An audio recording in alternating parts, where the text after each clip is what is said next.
So there's this whole time versus money debate, and I prefer investing and saving time rather than money. And I believe in both as an asset, but the thing about time is every second that's just gone, you will never get back, okay? So it's the only truly depreciating asset over time. So with that in mind, when I'm investing and building my businesses, something that's really important to me is the return of time. So how can I utilize something else to get my time back? And we were looking at a few different options within the company. Obviously, we've got a property investment company, as you can see behind, mainly around deal packaging. And I realized how much time my staff were wasting, my team were wasting, and I've been wasting on both research, the sourcing of the opportunities, evaluating the opportunities. And so I proactively went out there to try and find something, almost a one-stop shop, if you like, where we could do everything together. And I come across something called property data.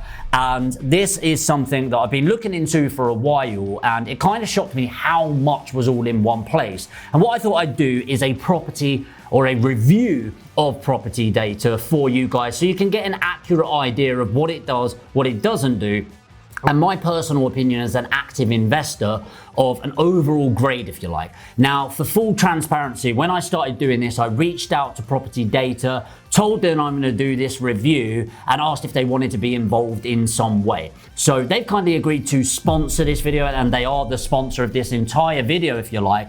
But it's not going to affect my opinion, so maybe they won't sponsor it again after this, right? So I'm going to be as honest as I can about this around the 3 key parts that they do through research, sourcing, and evaluating, and then I'll give my overall verdict of whether I think this is worth the investment for you to move forward with. So let's jump straight in.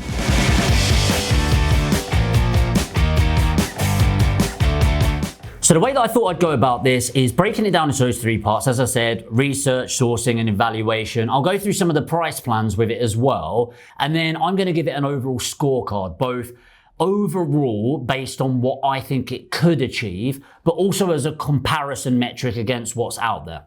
So for those that don't know, property data is a paid for algorithm software that essentially extrapolates information as best it can from a lot of resources around it. So it's worth saying that from what I can see, a majority of this information is freely available or relatively low cost availability out there. But the main thing for me is the time saving aspect of it. It's extrapolating and pulling this data from a lot of data sources, okay, that maybe you wouldn't know how to find, wouldn't think of finding, and it all puts it in one place. So for me, if you are actively looking to invest in property as a portfolio, maybe not as a hands-free, but if you're actively looking to get involved, I think this is a complete no-brainer as, in theory, what the program can do. So let's jump in to research. So research, first of all, is obviously a really important part of building a property portfolio before you even get involved. And I'll just jump on here now and go to more research so you can see as much as possible. Honestly, I think this is insane. This is probably the best part of the whole thing for me. From a number of reasons. Number one, the accuracy of it. Now, there's a lot of free programs out there. For example, Street Check, I mention it quite a lot, that is free and can tell you a lot about the demographics of an area, the crime in an area and stuff like that. But often it's up to 10 years out of date. So it's a good indication, but does miss quite a lot out.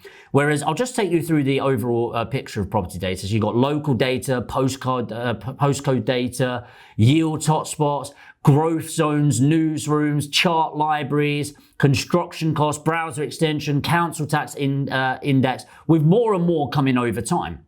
Now, first of all, local data. I'm just going to go on that and hopefully it loads quite quickly. It really does break it down. It shows the activity, demand, rental yield, stock availability, demographics, and it is so incredibly accurate with it. So it really does break it down and is, to my knowledge, the most up-to-date one. Was definitely the most up-to-date that I've ever seen. I think it's pretty insane level. The thing that I really like about the research level, apart from all of that, is number one, the newsroom. Now, I don't like going on the news. I really don't like going on the news at all because it's full of negativity. I actively advise students and mentees to stay away from it. And some people say ignorance is bliss, but It really is bliss in this situation because there's so much crap about it. And in fact, whenever I hear the news in the office, I stop it and I'm like, no, we do not listen to the news in the office at all. Whereas they've got a newsroom where essentially everything around the UK economy that affects property prices is extrapolated into this one place. So it's everything that's highly relevant. The other thing I really like is this chart library here. And let me just click on it and show you some bits. So economic data, check this out. So GDP, taking you right up to May 2021. So it's quite relevant data. You can see, look at that. Like how huge that drop off is from February 2020, where the GDP for that month was 101, which is insane. Really good growth there. You can see it building up, showing the economy, right? Look at it down there. April, this is obviously due to the big C bomb, right? 76.4, that's about 30% drop. And it obviously picks up a lot. Unemployment, check this out. From February 2020, claimant count 1.25 million, give or take, to March 1.25, so pretty standard. Here we go. May 2.65 million. There were 400,000 people last year in the space of 2 months that, assuming they got fired from their job and suddenly had to claim. Bear in mind, there's around 70 million people in the UK. That is huge. 400,000 over 70 million. Pretty huge portion of it, right? What is that, 0.2%? Huge, absolutely massive to have that increase overnight. You've also got inflation or the consumer price index, base rate. You've got the population. So you know when we're saying that supply versus demand and demand far outstrips supply, no wonder. I mean, check that out. You know, 2020, mid-year estimate, obviously we don't have our mid-year estimate this year, 67 million. Okay, that's pretty high. If you look at 2009, 62 million. So almost 10 years. Let's go to 62.75 in 2010, 67 million. So that's almost 5 million. It's 4 and a bit million increase in that time. Government borrowing, you can see, is all over the shop. I just find this absolutely amazing. But let me go back, because something that I think is really cool is the growth zones. So the growth zones are essentially where there's huge government infrastructure, massive spending, regeneration programs. And it really helps going down to, you can narrow it down to Northeast, East, West Midlands, for example. So I can see where high speed's going in, what's happening in Northampton. And this is a really good indication, not a guarantee, of where you can expect massive price rises. And the one that made me smile, I'll jump to this right now, is, see if I can find it. Where are you? Old Kent Road. Old Kent Road. I mean, we've all heard of it on the Monopoly board, right? And we always talk about it as like Mayfair versus Old Kent Road, and that you wouldn't want to go to Old Kent Road, you get shot, right? But check this bad boy out. So Old Kent Road near Bermondsey, look at that beautiful development that's going on. I mean, that looks like something you'd see in the West End of London, right? It's absolutely gorgeous. And so for me, £600 million mixed-use retail park, 48-storey residential tower going in, 1.9 hectares of retail park. Flipping hell, like absolutely ridiculous. The thing is, genuinely, I had no idea about that. And what I love about property data from the research point of view is it's all in one place. So I honestly, you can tell I'm geeking out on this. I'm a massive data freak. Like, I love this sort of thing. And from a research point of view, honestly, I'm going to give it a 9.5 out of 10. I cannot think of much. And the only reason I'm not giving it 10 out of 10 is I just don't like giving 10 out of 10. There's no such thing as 10 out of 10, but it's bloody brilliant. I can't think of it getting much better at this. There's also a browser extension, by the way. So I think this is really cool. So you've got plugins on the internet, so you can actually download this and you can install the extension onto Google Chrome or whatever it is, so that when you're on Zoopla, scrolling through properties or Rightmove, it actually comes up as on the sidebar. You can see it there, right? I'll just zoom in a little bit. I don't know if you can. Actually, I can't. Right, so on here, you can see the average price per square foot, the average yield in the area, the growth, telling you whether it's a buyer's market or a seller's market. And it's just absolutely insane. So property data from a research point of view, I think it's absolutely amazing. 9.5 out of 10. But let's move on and see if sourcing is as good as this. And my gut instinct is you can't get much better. So only downhill from now, right? Okay, so let's jump into sourcing. And again, it's very good. It's very good. And it doesn't take a genius to work out. Some of this, honestly, I didn't even know that you could find this data. And that's what I kind of mean about extrapolating data. Because in order to have algorithms to work, i.e. the computer doing the work, the data has to be there in the first place. I just didn't know it could find this. And I imagine it works on searching keywords and things like that. So what this does is searches all on-market opportunities, okay? And there's 28 different investment strategies within this. So, you know, does it need a refurb? Does it need a quick sell? Is the price reduced? And it only counts as price reduced if it's 15% or more. Has it got an HMO license? So you're targeting HMOs. Investment portfolios, I think that's brilliant. If you're looking to scale a portfolio quickly, or you're looking, say you're deal packaging, you want to monetize as best as possible, this is targeted at people with 3 or more properties in their portfolio, which I think is absolutely brilliant. Auctions, tenanted, on-corner plots. On-corner plots for me would be brilliant because right now I am, in fact I want to open that up. Right now I'm targeting new build opportunities. So anything with a corner plot is prime opportunity for actually building out a new build on there. Bungalows, especially in high net worth value or high value areas, a lot of people are knocking down bungalows and building blocks of flats or bigger properties. Massive opportunity. Again, growth zones in there. What I think is really cool is this one. So you can get repossessed land plots in there as well. I think this is absolutely brilliant. So let me just give you an example of this. So say I'm looking to develop out. There's not huge amounts, you know, but look at the land available there. So these are on-market opportunities. These are people that have indicated they would be willing to sell their property. So Oakwood and Hare Hills, bit of a fixer-upper area, I should say. But over here, you've got Bramley. Let me just zoom out a little bit. I'll just move that map over here.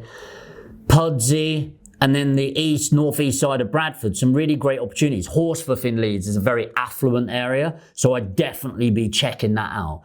Honestly, I think it's pretty great, and I'm used to a majority of this from what we actively do, and we spend hours, and I mean hours, every single day scraping this for our investors. But this actually really does narrow down that time. Now, I'd probably still spend hours a day, but how cool is it instead of trying to find them, scrolling through Rightmove, scrolling through Zoopla, On the Market, Prime Location, Gumtree, all of those sort of things, because it extrapolates from all of those, and you can actually see on the API, these sources.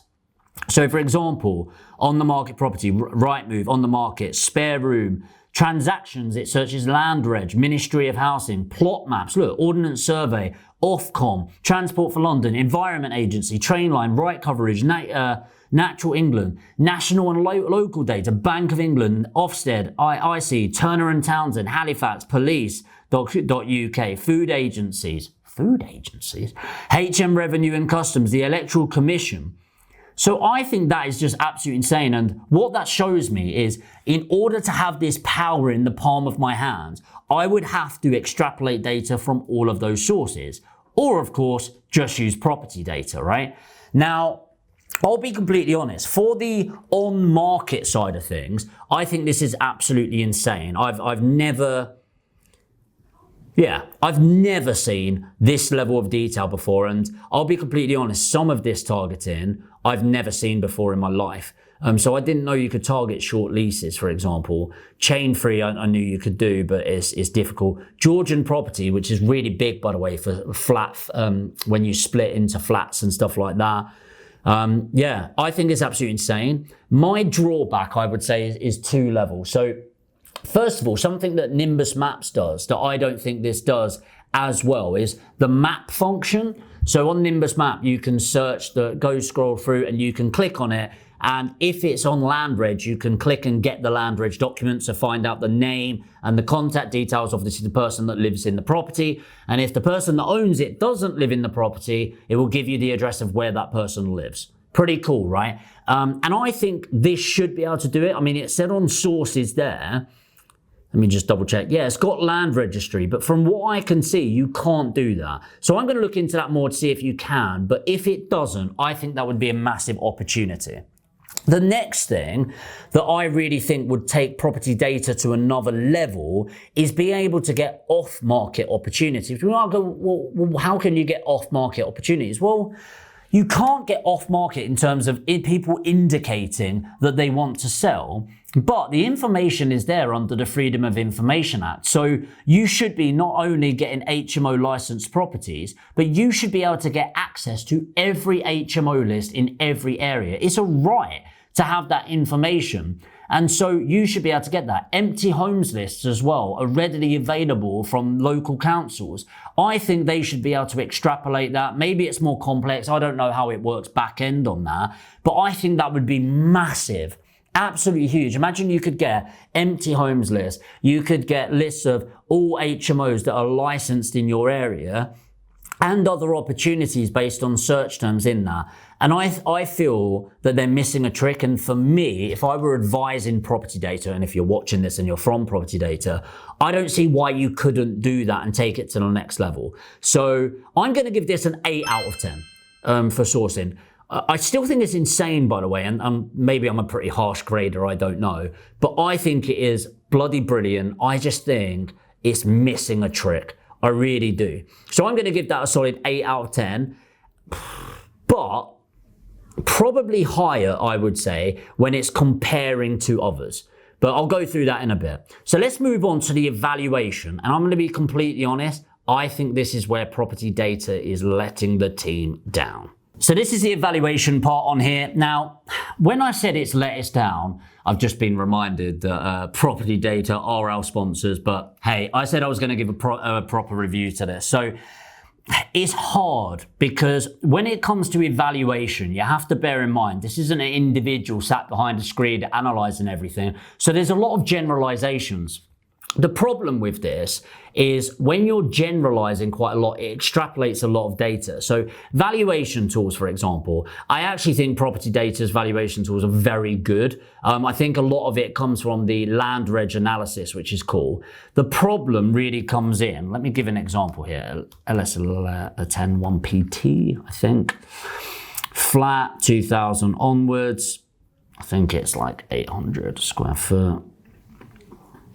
Height, balcony, 1, 2 bathrooms. Okay, so I'm going to search this, and the only reason I'm searching this is I know this property pretty well.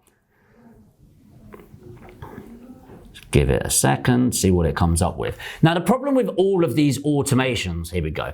So 265,000 give or take. The issue is with this, and you can see the range here. In fact, this is perfect. Marlborough Grange, 150,000.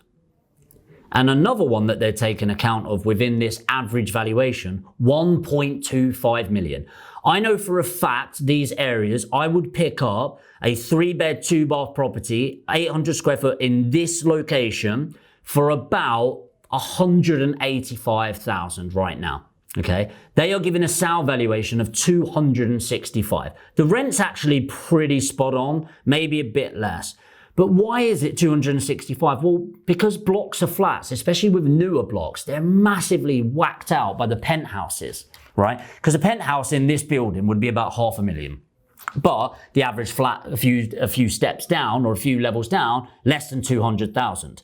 So all of this really does dramatically impact it. So how could they improve this? Well, I don't know if it's doable because, hey, I'm not a genius with this, but I'm wondering if it could take out certain, I'm sure there is a way to take out anomalies. That doesn't sound like, you know, when you're doing basic statistical analysis, you have your average line, right? And then you have anomalies that are far below and far up. I think they should automatically be taken out. It shouldn't be difficult for a program to do that, he says, right? I don't know for sure. But when you're looking at this and you're looking at the range that they've taken in to take account of this, from the rentals from 975 to 1,690 seems a bit of a range. And the same with the properties. You've got 292,000 there, going up to 355 grand there, And as we go up even further here, we've got it going to 1.25 million. Well, again, that's not particularly helpful, right?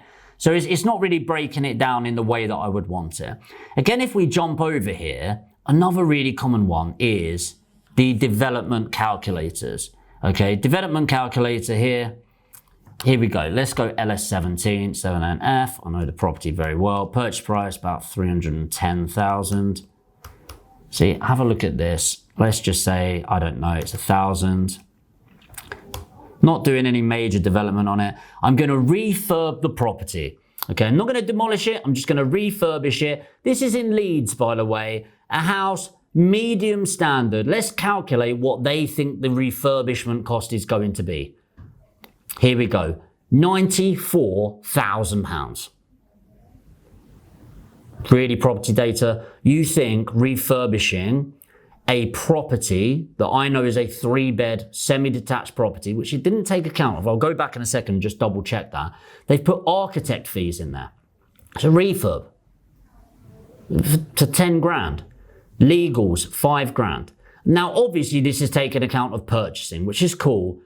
£94,000 in refurbishment costs. I said it was 1,000 square foot. That's £94 per square foot.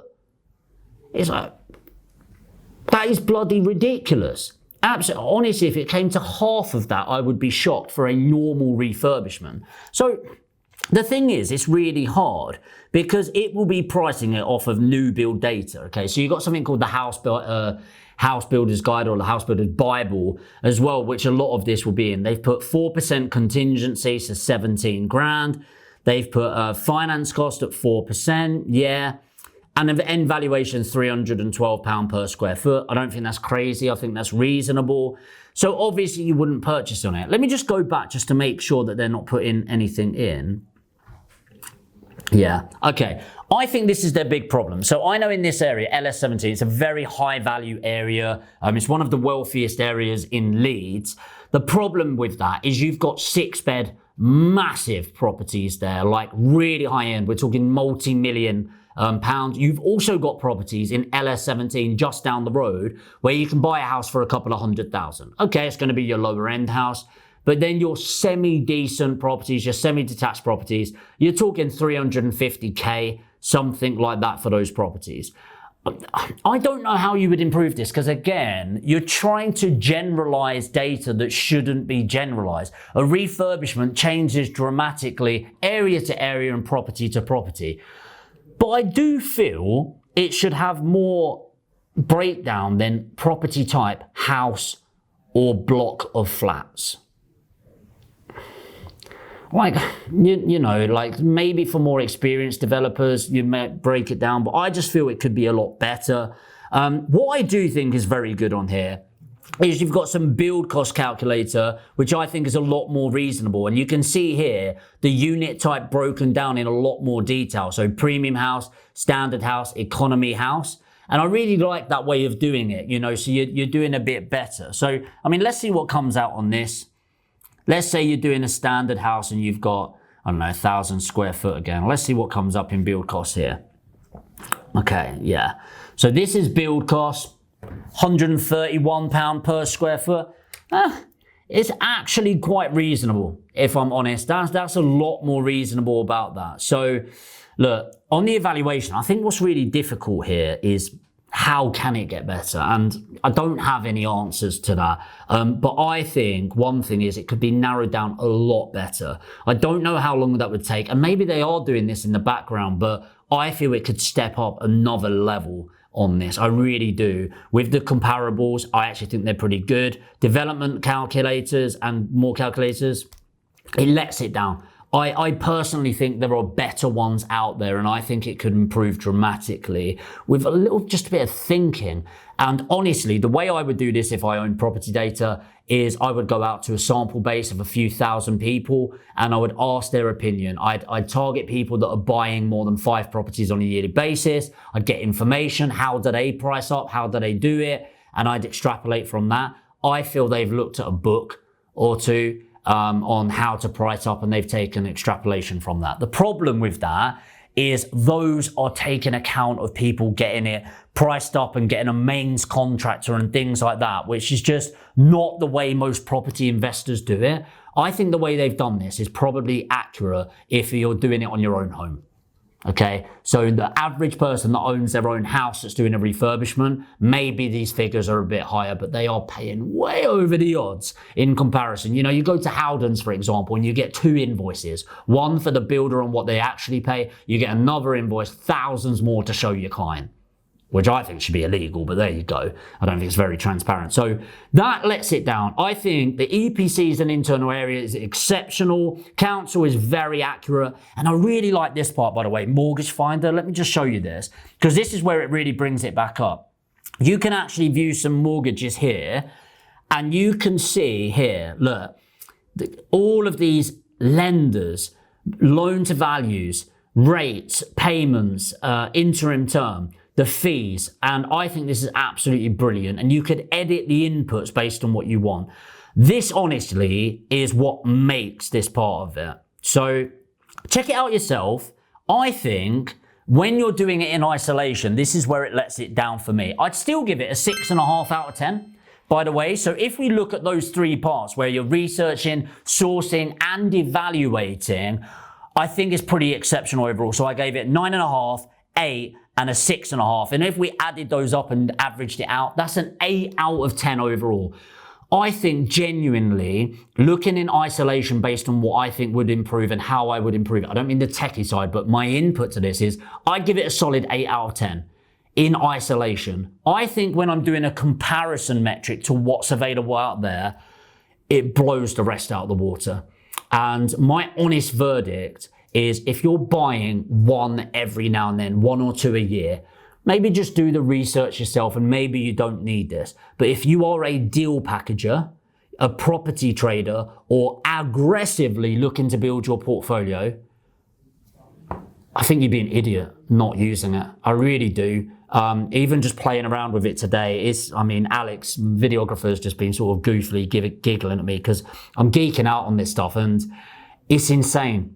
It's absolutely insane. I think the interface is brilliant. They've got training videos on it. It shows the sources, shows you where they get their data.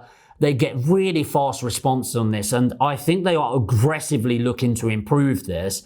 I think it's an amazing platform. I think you'd be an idiot not using it, as I said, and I will be recommending it to all of my mentees moving forward. So I might do another review in a couple of months once I've got to deck with it and really sort of spent more time on it.